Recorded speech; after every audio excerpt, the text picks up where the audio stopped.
अनंत अनंत सिद्ध परमेष्टि भगवान की जय। पर्युषण पर्व के यह दिन निश्चित रूप से हमारे जीवन में मंगलमय होते हैं, आनंदमय होते हैं। ऐसा इस कारण होता है कि हम धर्म के समीप आ जाते हैं। वैसे तो धर्म हमारा स्वभाव और हमारे भीतर में है, लेकिन फिर भी वो हमसे वैसे ही दूर है जैसे सूर्य ग्रहण के समय में सूर्य का प्रकाश दूर हो जाता है। अब सोने की जो चमक है वो सोने की खदान में दिखाई नहीं देती, लेकिन जब मिट्टी अलग हो जाती है तब निश्चित रूप से सोना अपने सामने आ जाता है, अपने स्वभाव में, अपने स्वरूप में आ जाता है। इसी प्रकार से हमारी आत्मा भी धर्म स्वभावी है, लेकिन उसके बाद भी धर्म से बहुत दूर है। क्यों है दूर? इसलिए दूर है क्योंकि हमारा मन कषायों के द्वारा कलुषित है।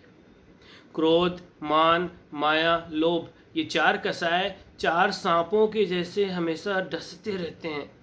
ये चार कसाय चार अजगर के समान है जिसने जीव को निगल के रखा है। अहो, जब तक मन कषायों के द्वारा कलुषित है तब तक आत्म कल्याण को होना असंभव है। इन कसायों को जैसे जैसे दूर किया जाता है, जैसे जैसे मंद किया जाता है, आत्मा की भी धर्म स्वभाव सामने आने लग जाता है। और जैसे जैसे वो सामने आने लग जाता है, आनंद भी दिन गुना रात चौगुनी तरक्की करने लगता है। जैसे जैसे आनंद बढ़ता है वैसे वैसे विशुद्धि बढ़ती है, और जैसे जैसे विशुद्धि बढ़ती है वैसे वैसे आनंद बढ़ता है। और जब आनंद और विशुद्धि बढ़ती जाती है तब आत्मा से कर्मों की निर्जरा भी अतिशीघ्र होने लगती है। फिर पाप कर्म आत्मा को छोड़कर जाने लगते हैं, फिर आत्मा निर्मल हो जाती है। जैसे गंदे पानी से गंदगी निकाल देने पर पानी स्वच्छ हो जाता है, ऐसे ही जब कषाय आत्मा से निकल जाती है तो आत्मा भी पवित्र हो जाती है, मन भी पवित्र हो जाता है। जिसका कोई शत्रु नहीं है उसने क्षमा भाव को धारण किया हुआ है, उसने क्रोध कषाय को जीत लिया। तो क्रोध कषाय को हमने चर्चा की, मान कषाय पर हमने चर्चा की और कहा कि मृदुता का जो स्वभाव है, जो विनम्रता का जो स्वभाव है, वो हमारे अंदर मार्दव धर्म को लाता है। आज हम आर्जव धर्म पर चर्चा करेंगे, और आर्जव धर्म को रोकने वाली कोई कषाय है तो उसका नाम माया कषाय है। ये माया कषाय भीतर में बैठी हुई रहती है। जैसे कोई घात लगा के शिकारी शिकार करता है, ऐसे ये माया कषाय भी दिखाई नहीं देती। ये भीतर में अंदर में रहती है, भीतर ही भीतर रहती है, इसको कोई पकड़ नहीं सकता। जिसका मन माया कषाय के द्वारा वश में किया गया है और जो अपने आचरण में कपट को ला रहा है, जिसका मन कपट से युक्त है, ऐसे कपटी मनुष्य के मन को पढ़ना आसान नहीं है। जब चोर चोरी करने जाता है तब वो कितना सजग होके जाता है, किसी को पता भी नहीं चलता कि चोर है, और वो अपना काम करके चला जाता है। चोर के अंदर ये कपट का भाव ही उसे चोर बनाता है। अगर उसके अंदर कपट ना हो तो वो चोरी नहीं कर पाएगा, क्योंकि चोरी करना आसान नहीं होता। तो कपट माया कषाय चोरी को पैदा कराती है। एक बहुत बड़ा दोष चोरी का जो दोष है, जो 5 पाप में जो चोरी जो पाप है, हिंसा, झूठ, चोरी, कुशील और परिग्रह, ये 5 पाप में जो चोरी नाम का जो पाप है, ये चोरी नाम का पाप कपट से आता है, माया कषाय से आता है। झूठ बोलना एक ऐसी आदत है जो कपटी लोग आसानी से बोल सकते हैं। एक सरल मन का आदमी झूठ नहीं बोल सकता, उसे जो पूछो सब सही सही बता देते हैं। बच्चों का वो देखो, सरल मन होता है, बोलते हैं बच्चों के अंदर भगवान बसते हैं। छोटे बच्चे जो भी गलती करेंगे तुरंत बता देंगे, मैंने इसको मारा, मैंने इसको पीटा, मेरे से ये गलती हो गई, मेरे से वो गलती हो गई। बच्चे कभी छुपाते नहीं। बुरे से बुरा काम कर भी देंगे उसको भी बता देंगे कि हाँ मैंने की। चोरी भी करे रहेंगे तो वो भी बता देंगे मैंने चोरी की थी। ये बच्चों के अंदर खासियत होती है। क्यों? मन सरल होता है। लेकिन झूठ जिसके भीतर में होता है, ऐसा कपटी मनुष्य बात बात में झूठ बोलता है, बात बात में झूठ बोलता है। उसको झूठ बोलने की इतनी आदत पड़ जाती है कि उसके ऊपर कोई विश्वास भी नहीं करता।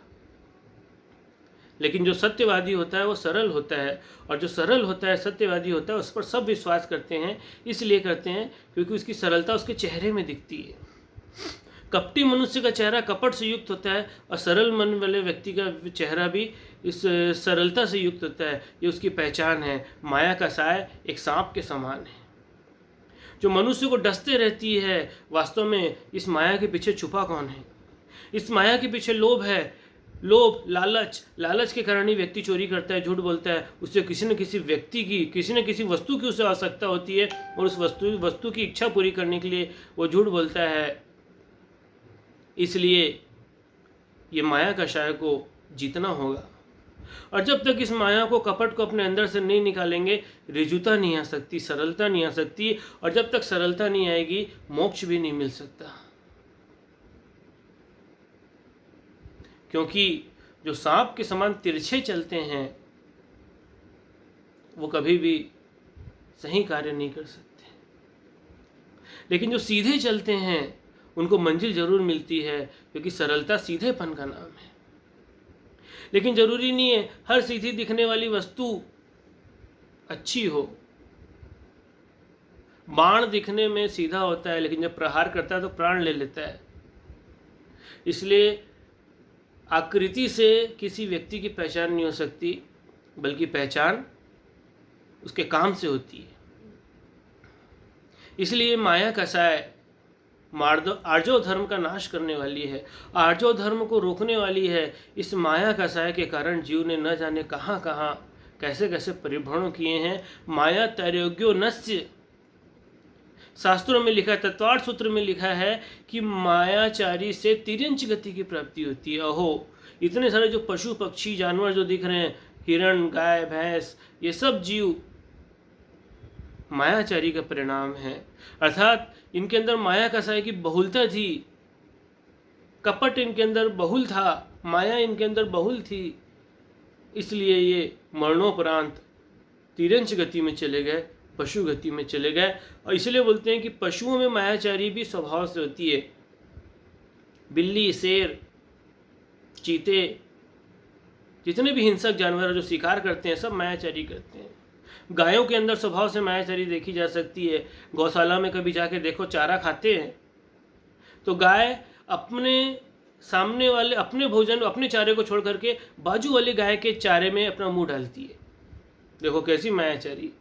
तिर्यंचों में भी स्वाभाविक से, पशु लिंगों में भी स्वाभाविक से मायाचारी आ जाती है। बगुला को देखो, ऐसा शांत स्वभाव होकर के खड़ा हो जाता है जैसे उससे बड़ा कोई योगी नहीं, उससे बड़ा कोई जोगी नहीं, कि इतना ध्यान में एकाग्र है कि अगर मनुष्य गति में इतना एकाग्र चित्त होकर ध्यान करता तो मोक्ष हो जाता, केवल ज्ञान हो जाता। लेकिन थोड़े ही देर बाद उसका कपट देखो, जैसे ही मछली आती जन्न से झपट्टा मारता है और मछली को अपना शिकार बना लेता है। अहो कपट। कपट और मायाचारी के कारण इस जीव ने न जाने कहाँ कहाँ भ्रमण किए, इच्छाएं कभी पूरी नहीं होती। लेकिन इच्छा कर करके ये जीव माया कषाय को बढ़ोतरी देता है।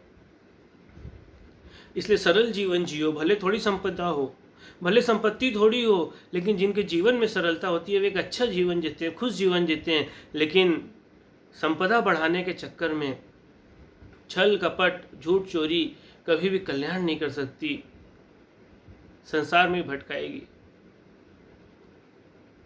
दंभी आदमी दिखावे के लिए पवित्र बन जाता है। जैसे कोई गधा शेर की खाल पहनकर घास चरने जाता है। कई लोग ऐसे होते हैं जो पैसा कमाने के उद्देश्य से या नाम कमाने के उद्देश्य से साधु संत बन जाते हैं। अहो इनके साहस को तो देखो, जिनकी चर्या अत्यंत कठिन है, ऐसी पवित्र चर्या जो कि मोक्ष जाने में काम आती है, ऐसे साधु चर्या को जा करके भी उन लोग बदनाम करते हैं। और कुछ लोग तो कपटी ऐसे होते हैं और ऐसे कपटी लोग कुछ होते हैं जिन लोग आचरण करना नहीं चाहते, शास्त्रों की बातें बस करते हैं और लोगों को भ्रमित करते हैं और उनको आचरण से दूर रखने की बात करते हैं। बड़ा दुख होता है ऐसे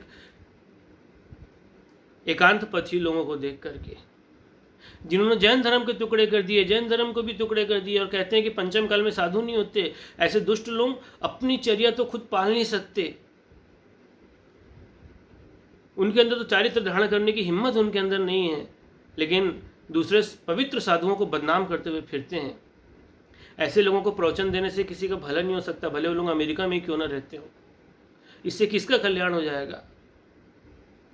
जिनको सिर्फ नाम की इच्छा है जो खाली जिनवाणी के नाम पर आनंद का दिखावा करते हैं लेकिन पीठ पीछे साधुओं की बुराई करते हैं, ऐसे लोग कहाँ आत्म कल्याण कर सकते हैं? इनको तो कर्म बंद होगा। जो साधुओं की निंदा करते हैं उनका कभी उनका कल्याण नहीं हो सकता। साधुओं ने त्याग किया, अपने जीवन को त्याग के मार्ग में ले गए, वस्त्रों तक का त्याग कर दिया, घर का त्याग कर दिया, परिवार का त्याग कर दिया, विषय वासनाओं का त्याग किया, दिन में एक बार भोजन कर रहे हैं, उनकी भी निंदा, अहो बड़ा दुख होता है। ये सब किसकी देन है? ये भी सब माया कसाई की ही देन है। इसलिए ऐसे पंथ को छोड़ो। ऐसे पंथ भी लोभ के लिए, लालच के लिए बनाए जाते हैं। अगर ऐसा नहीं होता तो ये लोग क्यों अपना अलग ही एक रेलगाड़ी चलाते? जिन लोग मार्ग से हट के चलते हैं ऐसे लोगों का कभी कल्याण नहीं हो सकता। ऐसे लोग तो भटकते रहेंगे, निगोद जाएंगे। दया आती है ऐसे लोगों के ऊपर में, करुणा आती है। इसलिए आज आर्जव धर्म का दिन है और इस आर्जव धर्म के दिन ऋजुता लाना है, सरलता लाना है। और सरलता जब तक नहीं आएगी तब तक मन प्रायश्चित की ओर भी नहीं बढ़ता। जिसका मन सरल होगा वो ही अपने दोषों का आलोचना करेगा, प्रायश्चित करेगा, प्रतिक्रमण करेगा। लेकिन जिसका मन कपट से युक्त है वो अपने पाप भी कभी किसी को बताता नहीं, वो छुप के पाप करता है। छुप के लोग वेश्यागमन कर लेते हैं, पता नहीं चलता। ऐसे गिरे हुए लोग होते हैं, गंदे लोग होते हैं जो पाप करके बैठे होते हैं। ऐसे लोग अपनी पत्नी के सामने भी अपने सिर उठा के नहीं चल सकते। नहीं, जो सरल मन का होता है उसके लिए सारी स्त्रियां माता बहनों पुत्री के समान होती हैं। सामने वेश्या क्यों ना आ जाए, उस वेश्या के प्रति भी भाव बहन के ही होंगे। ऐसा सरल मन व्यक्ति वाला होता है। लेकिन कपटी व्यक्ति हर स्त्री के प्रति गलत भावना रखता है। ऐसा कपटी व्यक्ति कभी आत्म कल्याण नहीं कर सकता। तो इस आर्जव धर्म में हम ये चर्चा कर रहे हैं कि अपने अंदर से माया कसाय कैसे निकले, और जब तक माया कसाय नहीं निकलेगी तब तक कल्याण नहीं हो सकता। नाम की इच्छा से कोई भी काम करना निकांक्षित अंग में दोष लगता है। अपनी योग्यता को पहचानो, और जब तक योग्यता नहीं है तब तक अपने आप को ऊंचा बताने की कोशिश मत करो। जो साधु संतों का पवित्र भेष है, उस पवित्र भेष में जाकर के गलत काम करने से निश्चित ही उस पद की बदनामी होती है। फिर उस पद को कोई भी आदर देना नहीं देगा, लोग आदर देना बंद कर देंगे। इसलिए या तो दीक्षा लेने की शक्ति है तो दीक्षा लो, और यदि दीक्षा लेने की शक्ति नहीं है, वहाँ की चर्या पालन करने की जरूरत शक्ति नहीं है, तो गृहस्थ जीवन में शादी कर लो, कोई दिक्कत नहीं है। विवाह कर लो, शांति से जियो जीवन, क्या बुराई है। ब्रह्मचर्य पर अपनी पत्नी को छोड़ के सबका त्याग कर दो, स्वदार संतोष व्रत ले लो, अणुव्रतों का पालन करो, और अगर परिस्थितियां अनुकूल है तो प्रतिमा भी ले लो।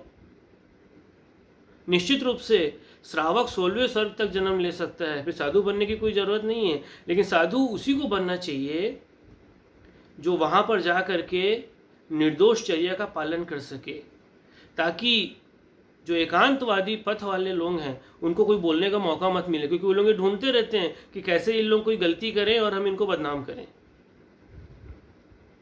इसलिए हमको ये सोचना है कि हम अपने धर्म की रक्षा कैसे करें, हम अपने समाज की रक्षा कैसे करें, हम अपने मनुष्य जीवन की रक्षा कैसे करें। तो पाप से जितनी दूरी होगी और कषायों से जितनी दूरी होगी उतने ही आत्मा के परिणाम भी निर्मल होंगे और मोक्ष भी बहुत समीप आएगा।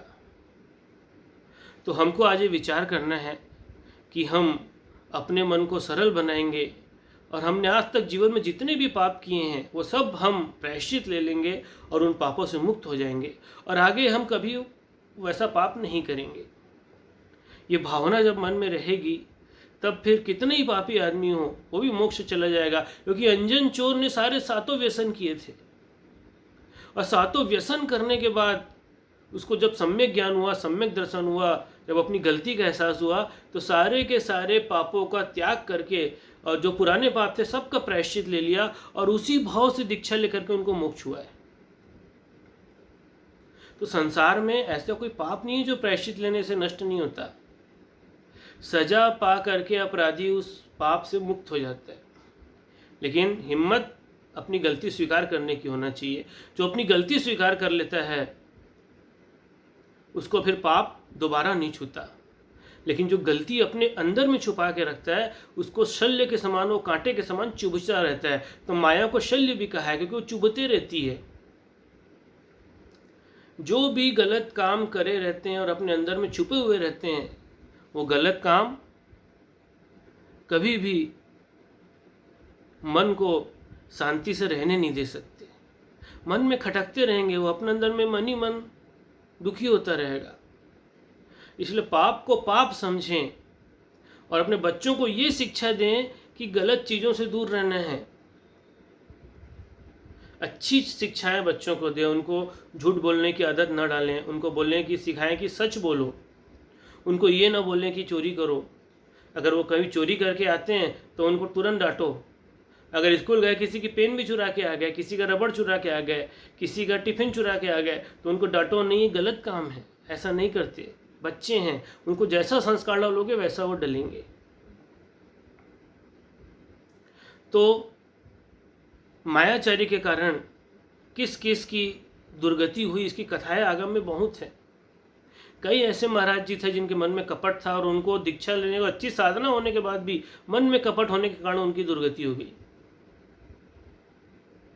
कई ऐसे गृहस्थ थे जिनकी मन में कपट था इसलिए दुर्गति हो गई। तो कपट को दूर करना ये हमारे लिए प्रथम आवश्यक है। और जब हम क्रोध मान के बाद माया को भी दूर कर लेंगे तब निश्चित ही हम लोभ को भी विजय प्राप्त कर लेंगे, जो कि उत्तम शौच धर्म में आता है। लेकिन अगर ये माया का साया से हम आगे नहीं बढ़े तो निश्चित रूप से लोभ को भी नहीं जीत पाएंगे, और लोभ तो पाप का बाप है। इसलिए हमें इस माया का साया को अपने अंदर नहीं रखना है, अपने आप को सरल रखना है। मन में हो सो वचन उचरिए, वचन हो सो तन सो करिए, करिए सरल तिहु जोग अपने, देख निर्मल आरसी, मुख करे जैसा लखे तैसा, कपट प्रीति अंगारसी। तो कपट कभी छुपता नहीं हो, एक न एक दिन जरूर प्रकट होता है, और जब भी प्रकट होता है तब निश्चित रूप से शर्मिंदा होना पड़ता है, अपमानित होना पड़ता है। इसलिए अपने अंदर पवित्रता रखें, मन को सरल रखें, यही भाव है। बोलो अनंत अनंत श्री परमेष्टि भगवान की जय।